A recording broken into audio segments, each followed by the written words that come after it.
Hey everyone, welcome to the Alliance Racing YouTube channel. Today we'd like to introduce to you our 52mm gauge pods that mount in the Nissan 350Z. Our 52mm gauge pods are the only headache-free way to install aftermarket gauges into your Nissan 350Z center console. With the factory hardware used in the installation and minor cutting and trimming, these gauges are the best solution for mounting aftermarket gauges into your factory bezels.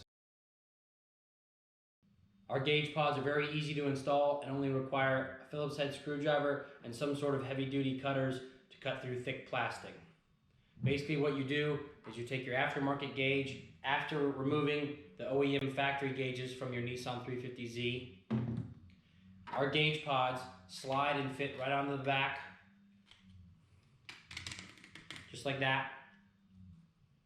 Pretty stable.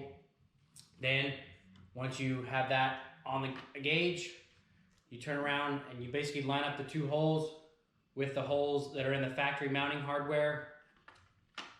Place them on. Use the washers included with the kit, and the two gold screws get screwed back in to hold your gauge in.